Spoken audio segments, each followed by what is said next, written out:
Hello and welcome to a new episode of Other Record Labels. I'm your host, Scott Orr. Today on the show, we're actually talking a lot about college radio. Now, we did an actual episode on the topic of college radio a couple of weeks ago, a couple episodes ago, so make sure you go back and listen to that. But today we're talking with a record label called Comedy Minus One, and you can check them out at comedy-one.com, and it's spelled minus, M-I-N-U-S, 1-O-N-E, comedy-one.com. We're talking with Jon Solomon, who's also a college radio DJ, and so we really camp out on that subject, and I know it's important and kind of still very exciting for our audience, and so I asked Jon a lot of college radio questions that I think will supplement the conversation we had with Tiger Bomb a couple episodes ago, so make sure you listen to that, and I think you're really going to enjoy this episode. Thank you so much for being a listener, by the way, and please visit our website, otherrecordlabels.com, and make sure you grab a copy of our latest resource, which is a toolkit, and I'm actually in the process of updating that toolkit with some more resources, so if you've downloaded it, make sure you go and download it again. And in a couple weeks from now, there's going to be even some more great resources in there. So go to otherrecordlabels.com/toolkit to make sure you grab that and enjoy this interview. Thank you for doing this. This is fun. It was fun to kind of dive into your world online a little bit today and do a bit of research. So are you a label owner or a radio DJ? Do you identify with one title more than the other? I think it depends who I'm talking to and the context of the conversation. Sure. I was also a college basketball writer for about 15 years. Oh, wow. And so when I wrote about basketball, radio and music and punk rock and what have you, very, very rarely entered that orbit. But I mean, I think it's maybe a best of both worlds situation where I've been able to see independent music from a number of different points of view over the past series of decades. I booked a venue in Chicago in the 1990s for a number of years. And so, I booked tours for bands. So I've seen independent music from a bunch of different vantage points. I would say probably more radio than label. Sure. But that also is because there aren't rock shows at present to go to and that's right. see bands that I work with. I imagine like a radio DJ has a lot in common with the record label owner because, and correct me if I'm wrong, but both are putting together music that they want other people to hear. Is there truth to that? Yeah, I think that's fair. I think in both cases, I'm trying to share things that mean a lot to me. Just the end results are different, and a radio show is a bit more ephemeral. Right. And ideally, a record is a lasting document. And I suppose you could put a song on the air without having to openly endorse that song, whereas with a label, you're saying these records are important enough for me to advocate on behalf of the band or the artist. Yeah, I think also there are bands that I would play on the radio that I would love to do records for, but that doesn't necessarily come to fruition. Oh, I see. So sometimes it might be a band who approached me about doing a record, and for some reason or another, it doesn't make sense, but I still like what they do enough to play them on the radio. Yeah. And similarly, there are bands on other labels I like a whole lot that are well served where they are, that I still super dig their singles or albums or what have you, and want to share them. And it's nice to have that ability to be able to share things beyond the label.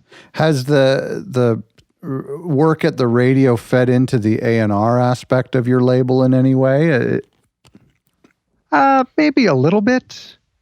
I think more so, I used to run a label called My Pal God, and there were definitely bands that came up to play on WPRB that I liked a bunch that I ended up doing records for. With Comedy Minus One, I think it's been dealing with a lot more existing known commodities to me. Commodities is a terrible word to use there, but just known entities.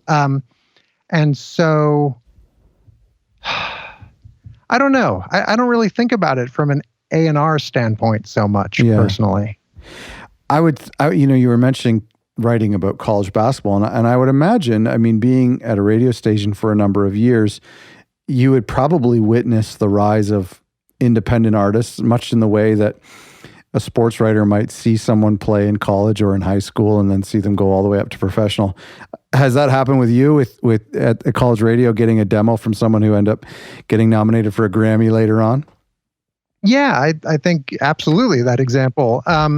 So I've been involved with WPRB since 1988. Oh my goodness. Congratulations. The musical landscape has changed considerably in many, many different avenues since then. But WPRB is located in Princeton, New Jersey, which is about 45 minutes north of Philadelphia, but is fortunate enough to have a transmitter that covers all of Philadelphia with its terrestrial frequency.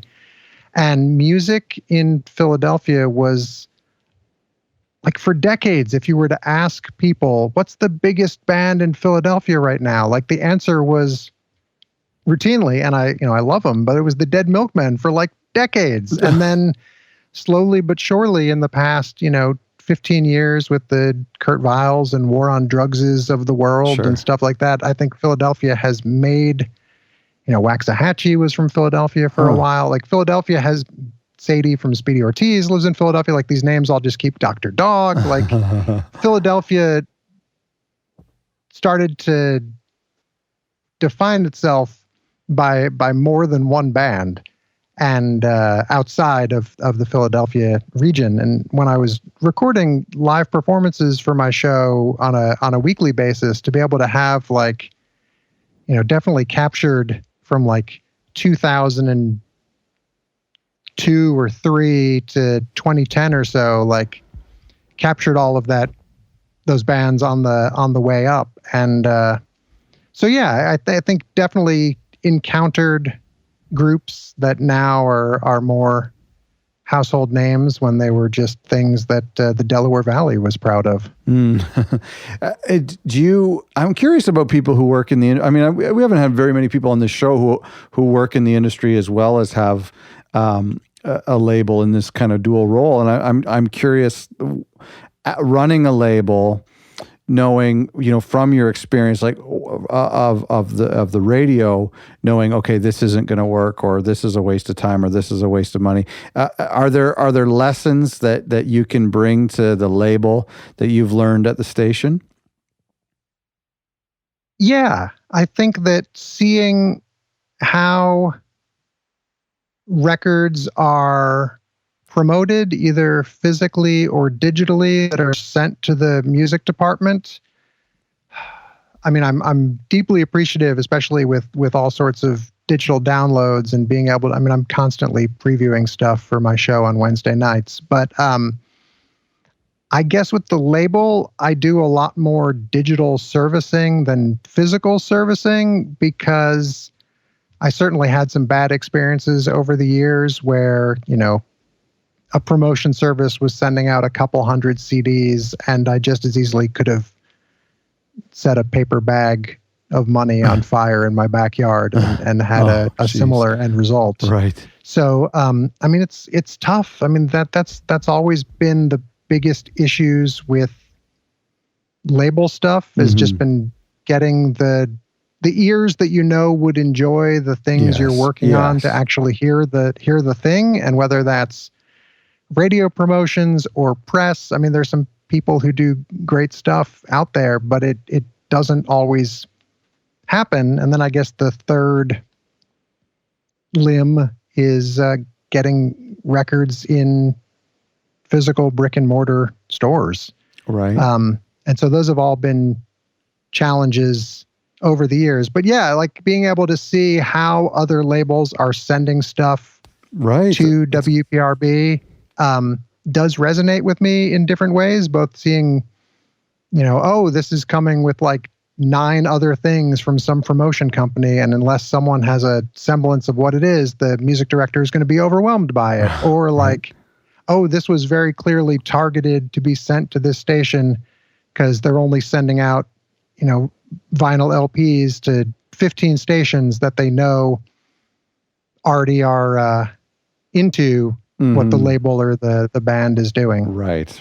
I mean, I think of a label like 12XU in Austin who sends copies of every release of theirs to WPRB, and they don't need to do that. Like, they could just send a bunch of zeros and ones through the internet, but I respect that they send every LP because they've built up a relationship with the station where they know that stuff isn't just gonna get sold before it even makes it to air. I wonder too, I imagine it would make you more empathetic and sympathetic to seeing some of the stuff come through the mail, knowing how hard it is for people to be heard. Yeah. 100%. Let's we're going to go back to college radio. It's so fascinating to me, and I have a lot of questions, and I've spent some time at our university radio here in town, and I've been in the studio many times, and there's something really special about it. Wait, before you go any further, I just need to chat. Are you in Hamilton? That's correct. Yes. I have been to a Hamilton Cardinals game. Oh, really? I have not been to a Hamilton Cardinals game. What were you doing in Hamilton? So we have good friends who live in Toronto, and their son is baseball crazy. So every time we get together, we go to some sort of baseball game. And oh, interesting. Let's see, it wasn't last summer. So the previous, like we've been to, I've been to see both the Toronto Maple Leafs Baseball Club and the Hamilton Cardinals of your Ontario League. Yeah. Sorry, it's a very quick story. They had like a raffle for like a $50 gift card to a local Italian restaurant. Okay. And I won the raffle at the game, and I had to go up to the press box and claim my prize. And they asked me some question. I said, I live in New Jersey. And the gentleman from the press box said, sir, might I ask, why are you here? And so I gave him the same explanation I gave you now. And I think the in-laws of one of our friends had a lovely dinner in Hamilton. Yeah, that's nice.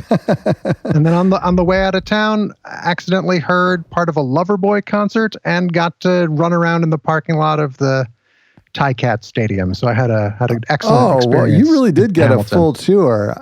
I'm not sure you would have seen the best parts, but you definitely got a full tour. That's pretty good. Sorry, you were asking. Well, I haven't been to. I'm glad you came here. I haven't actually been to a Cardinals game, although I did see a schedule last summer or 2 summers ago now, and I thought we should probably go to one of those games. I think our kids would have a blast at it. And then, of course, since the pandemic, now after the pandemic, I'm going to go everywhere. I think I'll just, I won't take anything for granted anymore, including the Cardinals. Now that's excellent. That stadium I don't know, have you ever watched The Handmaid's Tale, that TV show? I haven't. Oh, okay. That's one of the few shows I haven't finally watched. They filmed a really big the past year. A really big scene where they I won't give it spoilers, but they filmed that at that's sports complex where you would have been at. Oh, wild. Little trivia for you. Okay. Well, I don't know if we still have any of our listeners here, but okay. So tell me about let's talk about the label, Comedy -1. This is what I'm really curious about. Can you give me a little details on the genesis of all of this and how it related to perhaps your work at the station? Sure. Well, let me go. So as I said before, I used to run a label called My Pal God that I started when I was in college. And that's a great name. I did. It's named after a single for an Australian band called God. Their single was called My Pal, and I was sitting in class one day in college trying to think of label names, and it made sense. I didn't anticipate how much religious mail it would lead to, but I wasn't thinking it fully through at the time. Oh gosh! Like, so you mean like letters to Santa type mail, or like hate mail? No, more like submissions from Christian artists and people thinking that maybe the ethos of the label was something that it wasn't. Yeah. So did that for years and years, and just reached a point where, I was using accounting practices that I put in place when I was 18, and I just it felt like I didn't want to do like how sometimes in comic books they do like a year zero restart. I didn't want to do that. I wanted to just start something new. And so that was probably in 2006 or so. I was thinking about starting a new label from scratch. I wrote down a bunch of notes. I had a bunch of ideas, and then an opportunity presented itself to put out the first Bottomless Pit record, which was a couple old friends who were in a band called Silkworm who were near and dear to me. And that seemed like the perfect record to start a new label with. And I couldn't have picked a better release. It was definitely at a weird time where CDs were starting to phase out, but full album downloads were very much continuing to be a thing.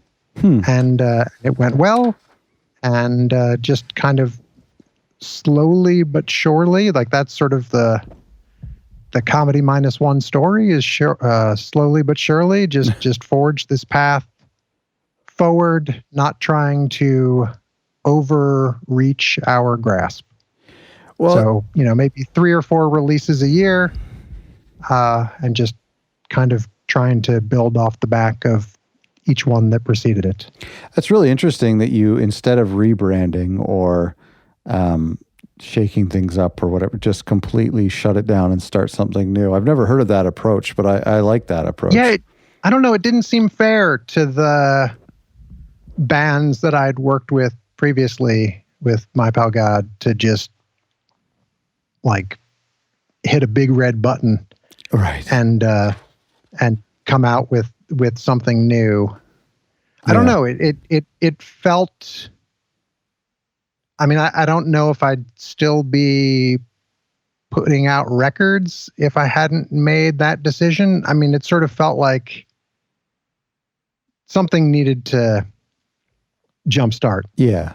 And I'm glad that it all came together the way that it did. I'm glad that you brought this up when you were talking about 2006, and I think the new label started in 2007. Is that the official birth year? I think the first record came out in like November of 2007, if memory serves.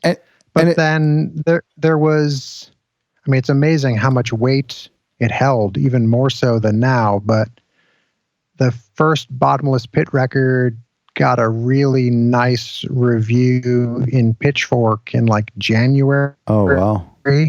So like 2 months down the line. And when they had like, best new debut or some phrase like that. And that suddenly seemed to get a bunch of distributors on the phone that would stock things that wouldn't stock things previously. Just from that article. I mean, yeah, it was wild. That's crazy. And nothing should wield that much power. Sure. But it really helped, and it took a record that was close to getting into the black, then like all of a sudden it had turned a profit. That's incredible. So it was wild. And so now you're thinking every release is going to go this well. Yeah, I mean they all get there eventually, I suppose. Just some have different pace times than others. You talked about when we're going back to this time of 2007. When I was reading that, it was interesting to me because, and you mentioned it. I mean, 2007 CDs were still a thing to do. They were still. I mean, even today, they're still. They can still find a home with some listeners, but back then, there's no problem to sell them. iTunes, as you mentioned, was not brand new, but people were buying on iTunes. There were no streaming quite yet. And then for me, around that time, is when I really started to notice vinyl coming back in. I started buying more new vinyl. Did you feel, and I'm curious, over the past 13, 14 years, did the industry feel volatile to you as so much was changing all the time? I don't know. The ways that I operate feel to some extent removed from any semblance of industry. I don't know. But as someone who buys a fair number of records, but also, won't pass up a good budget CD, I would say I definitely found myself buying more and more, $1.99 CDs or what have you. But if it was something I really wanted to own, I was going to make sure that I bought, a new LP pressing of it. Yeah, I'm trying to think. It's hard for me to remember how that sea change transpired, but very much the first Bottomless Pit record, the band was doing like a double LP, 45 RPM pressing of their record themselves. And so I then did the CD through Comedy Minus One. And at the time, I think it felt like their vinyl pressing was much more for themselves. That might not be completely it, but it was something that they did because they wanted to make sure that it existed. I see. Yeah, like a vanity project, now, sort of. Yeah, there you go. Well, now the reverse might be the norm. Like I've definitely worked with bands who have been like, the LP is going to be the thing, but we're still going to run off, 100 CDs just so the 100 people that want this on CD can have it. Yeah, that's true. But, I mean, the people that I hear from who are frustrated that something is vinyl or digital and not on CD are pretty few and far between. And I don't know if that's just the nature of the clientele that I have that are interested in these bands or what. Yeah, I don't know. I'm actually toying with the idea of doing a short run of CDs on an upcoming release, and a part of me is almost thinks it's like coming back around again, and that's why I want to kind of test that as almost like playing off the nostalgia of them a little bit. But I also feel like they've come down in price, and you could do short runs as probably as low as 50, and so might as well, because there are still a certain demographic, or even it's just a smaller investment or a smaller, more affordable way for fans to show their appreciation at a show. Yeah, so for sure. And it's such a huge difference between having 50 CDs in your closet and yes. 500 CDs in your garage. But I've held on to most of the CDs that are in our garage, sort of thinking, well, I sell a couple of these every year, and that's right. And everything comes around again, and that's right. They're all still in the shrink wrap. So someday. Yeah, no, I think it's a good idea. I wonder your opinion about DSPs, and I mean, you're coming from the college radio world, and you've been running the label for a long time to see the streaming services be introduced. How do you feel about this streaming landscape that we've all kind of had to adapt to? I mean, on one hand, it makes it so much easier for me to, if someone recommends something, listen to it right away. Mm-hmm, mm-hmm. And I'm certainly hearing things from all corners of the globe that would have potentially not reached me ordinarily. Sure. I think from a label standpoint, there are no streaming services at present that we don't have our releases on, but I certainly make sure to promote that they are on certain platforms more so than others. Okay. Like, I don't know. I understand the reasoning for having records on, say, Spotify, but I don't understand when bands and labels really showcase that, right, as compared to the Bandcamps of the world, where it's so much more is going directly to the artists. right. So why are we always kind of giving them free promotion by promoting the links to those albums? Yeah. I mean, it seems like you're really hyping something that, like, the return on that, Twitter post or whatever is just like pennies pounded into a powder. Like, it's not when, if one person then downloads a record for $10 or whatever, like that's from my vague understanding of numbers, that's more. I know what you mean. I think, and I'm guilty of promoting Spotify only, and I often have to remind myself to promote the other links. And I mean, from a streaming standpoint, I think my numbers are probably, and doesn't include Bandcamp, but when it comes to the streaming platforms like Apple Music and Amazon, I think Spotify accounts for probably closer to 80%.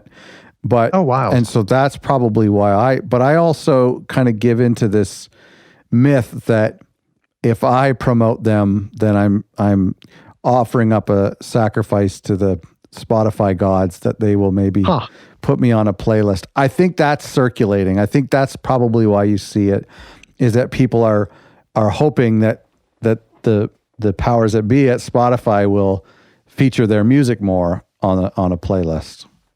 Yeah. That's my... I don't know. Yeah. I maybe just, I'm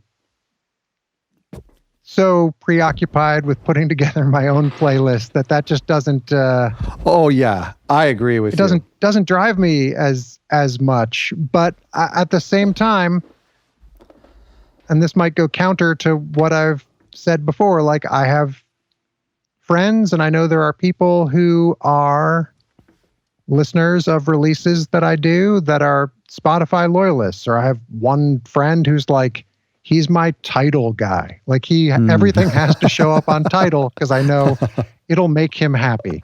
Yeah. So everyone has their own service. So I think to limit yourself to, this is going to be Bandcamp only, or this is going to be an iTunes exclusive, or what have you, runs counter to ideally it reaching as many theoretical ears as possible. I totally agree with you. And I think, I think that we always seem to think that everyone listens to music the same way. Everyone behaves the same as us.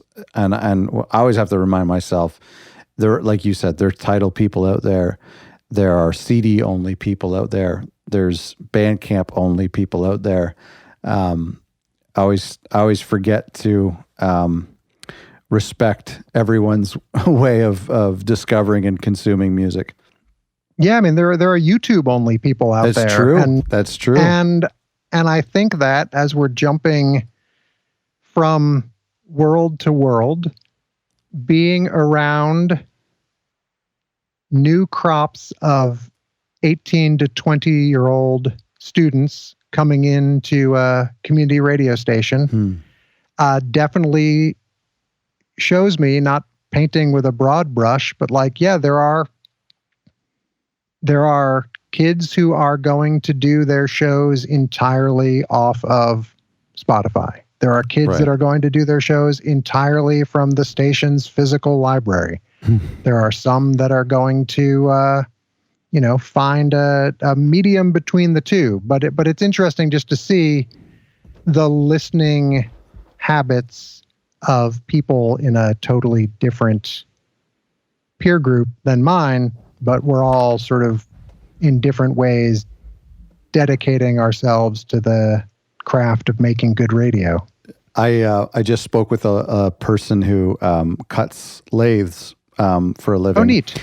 And she was telling me that she gets requests all the time to press or to cut people's Spotify playlists.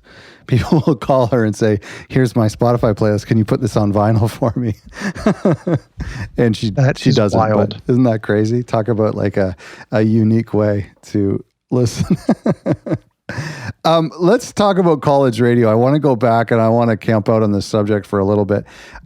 Please. Do you think, I won't assume your answer is yes, but I'm sure it is, but do you think it matters for indie artists today? Should indie artists and specifically indie record labels be putting together some sort of college radio strategy when they release new records? Yeah, absolutely. Okay. But I don't, sure. But I don't think it needs to be, like I said before with the setting money on fire. Like, there are ways where you can figure out who the like-minded allies are out there. Okay. And if it's 15 to 20 stations, instead of casting this absurd net of like, right, 500 places that, if you're sending them CDs or whatever, they're all going to be, tomorrow's landfill. Like, yeah. And I think that's where, and I see this, I feel I'm answering the question, I promise, but I see it when people contact me about releasing records, where there's such an obvious difference between someone who has taken the time to write a personalized message that references past Comedy Minus One releases or bands and how their record fits in that world versus, oh, I found a list of every independent record label online and BCC'd them all. Like, the same thing happens with radio. Okay. And so to be able to see like, oh, I love your show, or I love your station. When I was 15, I heard this on it. Or, oh, I see that you played, I don't know, pick 3 bands from last night's show. And I think that what I do fits in well with Advanced Bass, Sumac, and Screaming Bamboo. Right. Like, just going off of yesterday's show. And then, like, you're finding your people, as compared to just casting this like gigantic net that everything's gonna probably slip through. So I found it daunting because there's so many stations out there, and in Canada we have a lot as well. And how do you're saying to pick the like-minded or something that fits your sound? How do you find that? How do you do that process of narrowing them down? That's an excellent question. I know that I benefit from the label side from receiving charts from other stations already. But I think maybe one way of doing it is figuring out a band or a record that you feel is comparable in style, sound, size, scope to where you are or where you reasonably want to be, and see who's playing that. Like, try and search online and see what charts you can pull up from independent record stations. And I mean, I don't think it's as, now granted, I haven't had to do this in a while, but I don't think it's as difficult as that sounds. Like, most college stations, independent stations, community stations have their weekly top 30s available online. So many stations use Spinitron for playlists. You can ostensibly search that.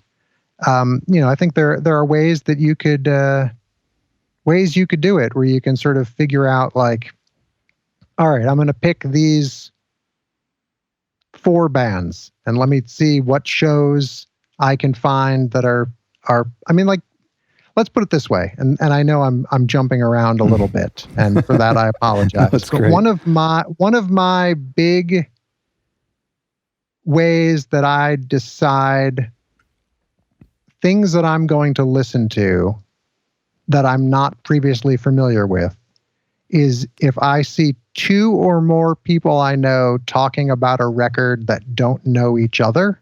Yeah.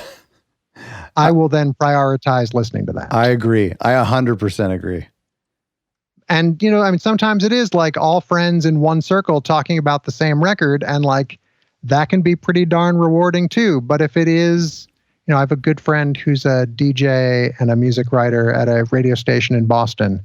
If she's playing a record and also, a friend who's at a different station in Chicago is talking about the same thing, and I know that they've come to it from different paths because the only commonality between the two of them is me, I'm gonna check it out. Like that, one of my favorite records that came out last year was an album by a band called Sweeping Promises. Okay. And it literally went from I have not heard of this band to then I saw there's a graphic designer online who said he was listening to it. A woman who's in a Facebook group I'm in where people post pictures of the records they're playing. Oh, nice. Posted it. And then a friend who's a comedian had it in their Instagram story. And so when all three of those people that I know have nothing else in common besides this record were talking about it, right. I was like, all right, when I get up tomorrow morning, I'm listening to the Sweeping Promises record. I bought a copy of the LP before Side A had finished streaming. Like it was right up my alley. I have to say, well, first of all, I'm going to listen to that after this, but I have to say that is 100% the same for me. And I now will trust that process almost as if it is like it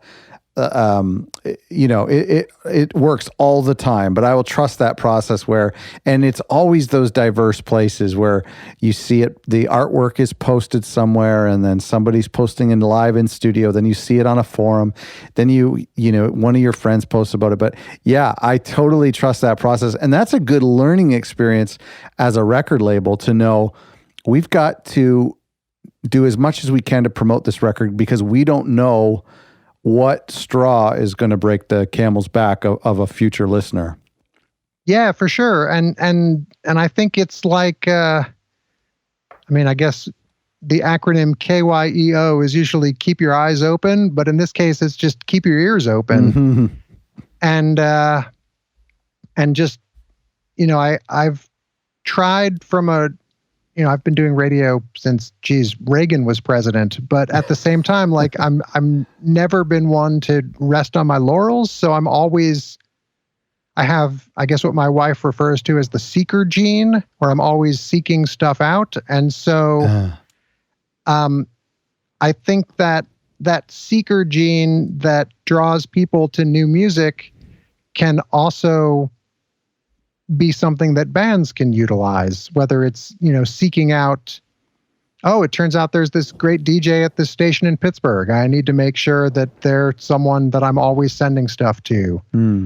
There's someone who has a music blog in Sheffield, England. Like I got to make sure that they're on my digital servicing list.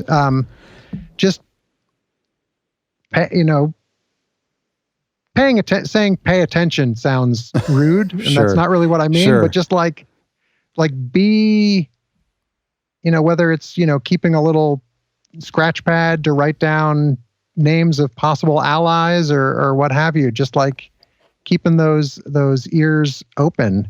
Are there services that is rewarding? Are there services that do any sort of pitching to radio? I mean, I have a bad association with pitching to college radio because I remember, not that I've used any, but I remember these services you would find in the back pages of Paste or Electronic Musician in the early days of the internet, and they would always, cost a certain amount. They felt scammy. They felt sketchy. Are there services today that are effective in your opinion? There are services today. No, I think there are, from the putting, switching hats and putting the radio hat back on, there are definitely people who do independent college radio servicing that seem to send out stuff that ends up being cool. But also there are labels that do it directly that for whatever reason or another have my email that are just as effective for me. But that I can only speak for me in that regard. Interesting. But then there are also services that either do digital servicing that the number of things that I end up listening to or end up playing, like the hit to miss ratio is skewed in the wrong direction. I see.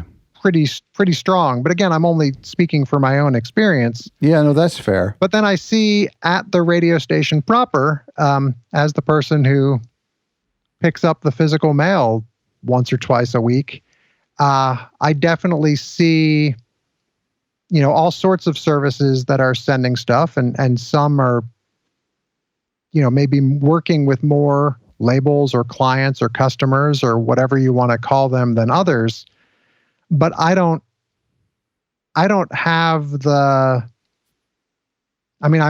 have the experience of being a DJ and seeing what comes into the music department, but I'm not a music director, so I'm not being called for tracking and charting and stuff like that from labels and these services. So I don't know who's pushier than others and who is, I just go off of what ends up in my inbox or to a lesser extent mailbox.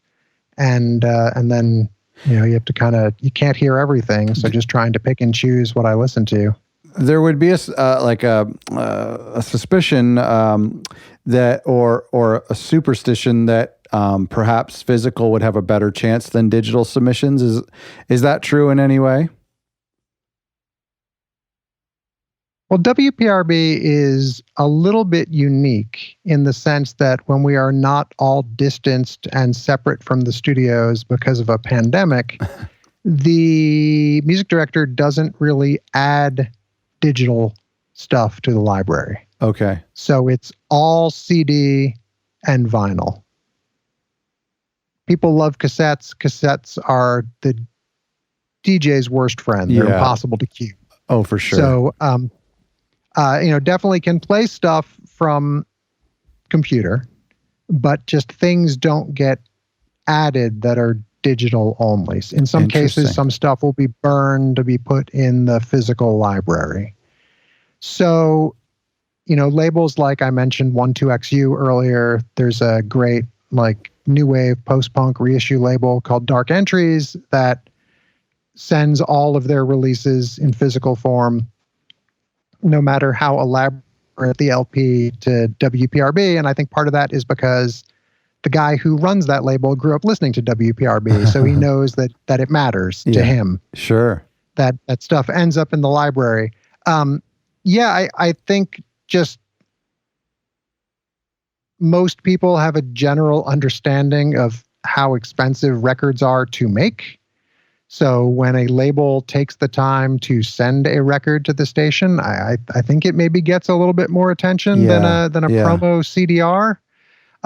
But at the same time, there are, and this is a change that I've noticed more in recent years, there definitely were DJs that would only play CDs that didn't know how to operate the turntable, even though they had gone through the training on how to use it. Like a CD was just so much easier to queue up than a record. Yeah. But I've noticed a little bit of a sea change, let's say in the past 5 years, both with student and community DJs alike, that the record player is not as daunting a machine as maybe it was in 2017. So I want to ask you a question about this submission process. And I want to ask you, for a lack of a better term, about the ROI for the label and for the artist sending this record, considering we're talking about potentially, if we're talking physical, if it's a 7-inch or a 12-inch, it could be anywhere between $20 or $30 for me to ship to the US. It's very expensive. Even a CD, for somebody, this could be a $5 investment to send at times, however many radio stations. What is the return? What is the ideal result for an artist or for a label, in your opinion? See, that's the rub, isn't it? Like, you just don't know until they go out, which is why I'm such a proponent of physical media, but I don't really send physical media to radio stations anymore, except if it's by request, because when you're dealing with such small pressings of 300 to 500 to 1,000 to 1,500 records, like, every one of those matters in a way. Right. Yeah. So, like, I used to work with a distributor that I don't go through anymore, where invariably at least one box of records that went to them arrived damaged. And it's like, if that's 25 records out of 500, like, that's a lot of records that are now not sellable. That's right. Like, you've now gone from a pressing of 500 to like, oh, all the corners on 25 of them are bent. Like, your cost per unit goes up. Yeah. And now, thankfully, I would send those via UPS and have photos where it's like, I double box these. I don't know how you continually like drop these out of a 3rd-story window. So I'd get reimbursed, but like, it hurt. Yeah. Like, it hurt my heart to discover that this, like, it would take 2 or 3 tries to get brutal an unscathed box to this distributor. So, I mean, it's so much easier to do digital servicing. And there are great services that you can, I mean, I do both press and radio through Promo Jukebox, and that's what, like $34 for a one-time servicing, and I add people to the list and remove sometimes, but it's not an enormous list, but it's something. And like that, there's not the risk reward there is like, it's not going to break the bank. It's not going to add like an extra $1 per release or what have you, or maybe even more. But if a station that I like a lot, like say WFMU, if their music director gets in touch and says, oh, we'd love to have a physical copy of the Savak record or what have you, like, of course I'm going to send them a copy. And if it's one of the dinged up copies that got battered in distribution, like, I've seen what a college radio library looks like. Like, a bent corner is not going to dissuade anyone. That's a good point. But it's not, I don't know. I mean, I'm personally dealing on such a tightrope where, to get to that break-even point, it's just hard for me to imagine. Like, there's a record I worked on where it would be in the black by now, but ended up deciding, the band and I, to hire a PR firm to work the record.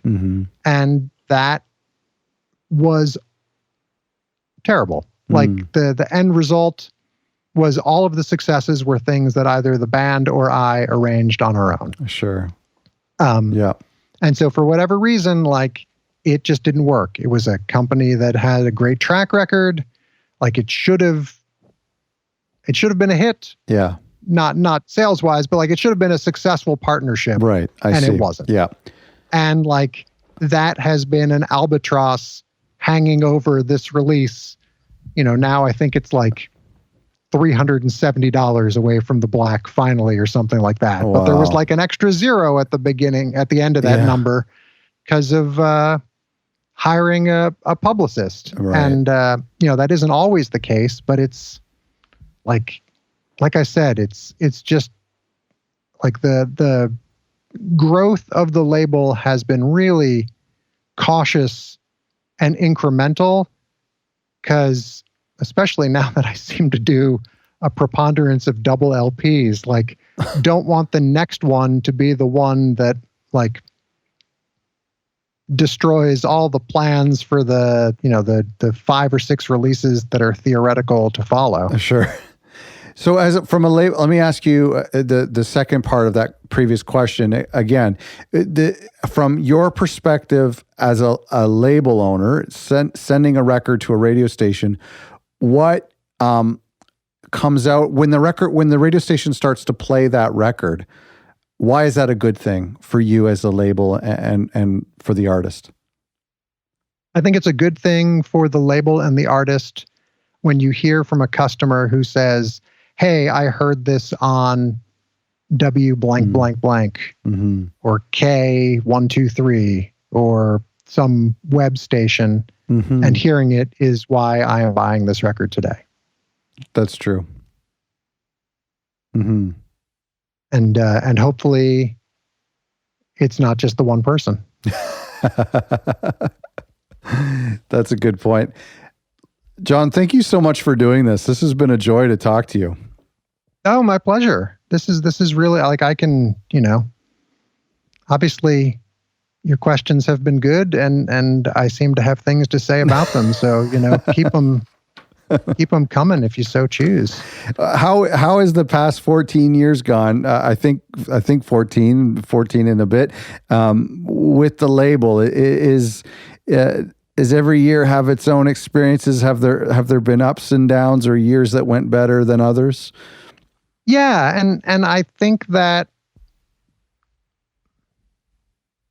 like the pace is so glacial in a sense that like I spent 5 or 6 years working on reissuing the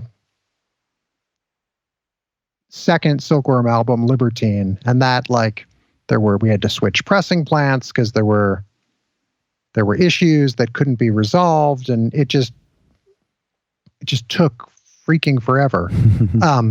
But it ended up being something that I was super proud of. And then I thought, doing the third Silkworm record on vinyl for the first time, that'll be a breeze. And it was sort of by comparison, but it also took a very, very long time. So I think I keep coming back to these like themes of just moving like cautiously and slowly. But it's been great. I'm really proud of the catalog, and there are a couple things that I wish could have come out that never did, and some things that I'm still hoping will happen. But it's, I wish I could put out everything I wanted to, but it really is this like, all right, what are the 3 to 5 records going to be that I focus all of my attention on for a year while thinking about like, okay, maybe this will happen in 2022 or 2023. Yeah. So sorry, that was a little bit of it's an all over the place answer. I would say the biggest hurdle for me, maybe this is more what you wanted, was constantly hearing from customers or potential customers outside of the United States of America who would either reluctantly pay exorbitant shipping, yes, or refuse to pay shipping, yes, and reach a point where the record's in their cart, they're about to order it, and they're like, "Man, this is going to double, yes, the price of my order." 100%. So yeah, that's so sad. It's rough, yeah. and so getting a distribution deal with a distributor that can get things in record stores worldwide was like the final piece of the puzzle. Oh, great. Because I was very happy with how things were going digitally. I was very happy with direct to customer sales, but knowing that people in England who were ordering records, they were doing it not because they wanted to, but because they had to. Yeah. So now when I see someone has added something to a cart online in, say, France, and doesn't complete the order, to be able to write them directly and say, hey, I see that you added this to your cart 2 days ago and didn't finish the order. Just to let you know, your local record store can order those 4 titles for you. Oh, great. That's amazing. Yeah, it really, I mean, it was like I spent most of, getting all the years confused. I've spent most of 2019 like updating spreadsheets and collecting metadata and getting information into portals so that, a transition to a distributor could be seamless. And I can admit it, I was pretty wary about working with a company that did both digital and physical, because that felt... Oh, and you were required to give both, basically? Yeah. I mean, I don't know if required. Sure, I couldn't think of a better... Yeah, no, for sure. Sorry, I didn't mean to be like... No, I know, I just... Focusing on a specific word there. But like, yeah, and it turns out they do both really well. That's great. And on the digital end, they have a team that really seems to go to bat for placement on digital sites and stuff that I'd never really thought of before. So it's getting there. And I think with 2 or 3 things that are in the pipeline that haven't been announced yet that I wish I could talk about. I think there are international audiences there for both bands. History has proven, and so the fact that it's not going to be, I mean, as much as I love packaging up orders, I think the fact that people can get stuff in stores is kind of a win-win-win, where it's good for the label, it's good for the distributor, and it's good for the record store. So it's amazing. And that's a real sore spot for me, because I would be one of those international customers, and Canada isn't really doesn't have that much better of a rate from America than overseas does, surprisingly. I think like a single LP from my front door to yours right now is like $16.25. Yeah, and the other part of that is $16 US is $20 in my money. Right. So yeah. I'm looking at that, and the other thing that really burns is that when the default shipping option is America. And so for America, for some, I've seen pricing $1.99 or $4 or $5 for, shipping within America. That's the default shipping I see. And then when I change it to Canadian, it goes up to $16 or to $20 US. Oh, sure. So you realize, and it's so hard because I want to support the label. I want to support, I've seen labels in America that are selling t-shirts and sweatshirts that I would love to get, but with the conversion, and I imagine for our UK friends, it's only getting worse with Brexit. But I just, there's things that I want to buy and to support everyone involved. But when you start to do that math, like you say, it doubles the cost of the vinyl. And I don't know exactly how this is going to work. And this might be a little too far in the weeds. And if it is, I apologize. But I know at the end of last year, for my online store, I use Shopify. Okay. And Shopify had all sorts of VAT information that you now had to add in a post-Brexit world. Right. Where instead of, and this is something I don't know as much about as I'd like, I guess ordinarily a customer in the United Kingdom, the tax would be collected when their record arrived. Okay. And so in this case, I hope I have this right. Correct me if I'm wrong. Let's go to the phones. But the tax is now collected beforehand, so you're adding another 20% on top of that. That's crazy. So all the more reason for supporting your local mom and pop record store. Well, and I've seen a lot of labels complaining about that situation. I don't know what the definitive thing is. I would be so surprised if American labels are required to collect and remit a tax from a country that they're not. I would just be surprised if that's the case. How do they even manage that? What if you don't do it? I don't really understand what's going on with that. Yeah. I was just delighted that I seemed to have filled out whatever information they were requesting for specific countries correctly. And I guess the rest will, right. The pieces will land where they may. Yeah. Oh, interesting. Yeah, I'm going to keep an eye on that and see what that's like. But, well, good for you for the distribution. I've been trying to keep ordering things through my record store, and that is a really tough thing, because I really do think, a lot of these, when you get a record made, a band can sell a record for $19.99 and make a profit on it. And so, but by the time it goes through a distributor and record store, or if it's going through one of these shipping services, then the fan is now paying a lot more for it. So I hope we can just find a solution all around, because I probably would buy way more records than I already do if I could figure out the shipping issues. Yeah, and I mean, I'm sure you have already talked about this with other folks, but the records are great, but they're really expensive to make. And then when you add 25% to get it to a distributor and another 25% to get it to a store, they're really it's an investment. Yeah. And on top of that, sort of like I alluded to with the one of the Silkworm reissues, like unlike a CD, oh my goodness, there's so many different things that can go wrong making a record.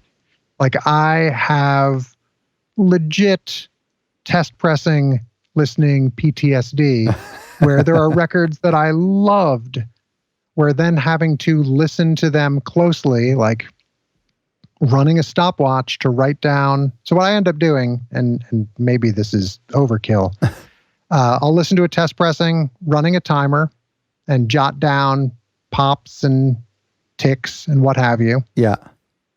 Set all that information aside, listen to a second test pressing, do the exact same thing, and then compare what matches up. Right. And it's only the times that match up. That's the problem. That are then concerning. That's right. Yes. But where did that problem come from? Is it the lacquer?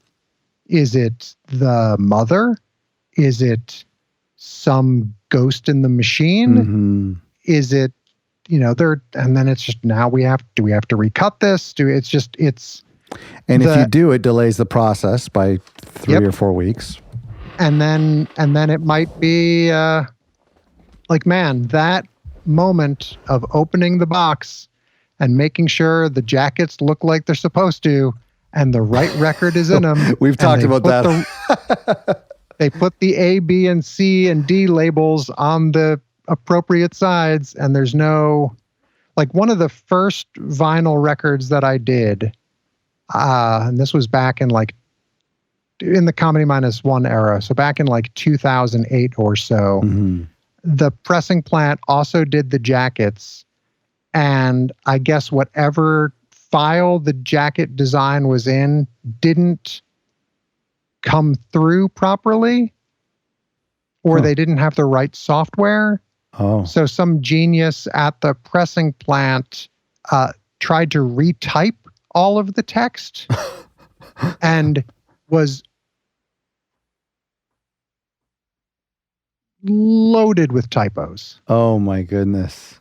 And we caught all of them but one on the spine. Oh, on the spine. And that moment of picking up the LP and looking at the spine and realizing the band's name had an extra S in it was crushing. Yeah. And they made all new jackets and they made it as right as they could, but it was just one of those moments where being so excited to look at this final product that we had all worked so hard on, and then it was brutal. Kind of heartbreaking, brutal, humiliating, whatever you want to call it. Sure. I don't know if anyone who owns the wrong version of that record even notices. Yeah. But when I see them in the basement, when I go to Package Records every day, I think about it. Well, and that's interesting. And I mean, we could talk about vinyl forever. And as a music fan, I love vinyl. I love my vinyl on display. I love the religious experience of taking it out and putting it on the record player. I do love it. But from the label side, from the artist side, anything under 300 units, and it's pretty much just a vanity project. It's to appease a certain group of people. It's to give us content to share on social media. It's to put our music into physical form so that we can prove to our grandkids it exists. But it's not a way to pay the bills. It's, I don't know if you agree with that. No, I think I do. I'll agree with you on that one. Thank for you. Sure. Yeah. I mean, I don't think I think 300 is the smallest pressing that I've done for a Comedy -1 release in physical form, partially because, at least at the outset, it was hard to find pressing plants that would do sub 500 runs. And then if you're doing 300 LPs, best of luck then finding a place that does jackets that will do fewer than 500 jackets. Yeah. So, well, from what I understand, end up with. From what I understand, most plants will always do 500 jackets and then either discard the other 200 or keep it on their shelves for when you reorder. But I think you do. For sure. I think you always get charged for 500. Yep. Yeah. And then the price breaks. The price break at 1,000 is always so much better than 500. It's just like it gets tempting. Yeah, it gets tempting, and it's always nice to have extra stuff to keep your garage and basement full. Indeed. To stack other boxes on top of. Well, it's been so fun to talk to you. Thank you so much for your wisdom on college radio, and congratulations on all the years at the station and with the label. Oh, thanks, man. Yeah, this was really, really fun. I'm looking forward to subscribing to the podcast and looking forward to listening to future episodes. Thanks for listening. Don't forget to go to comedy-1.com and check out that great label, and give Jon a follow on Twitter as well. I think there's some incredible resources and some information to be had by following other labels and kind of learning from each other. I think that's really good. So please subscribe to the show if you haven't already, and thank you again for being a listener. I really, really do appreciate it. Go to otherrecordlabels.com where there's a bunch of resources for you and links to our previous shows, as well as some new stuff coming up, including the new book. Thanks very much.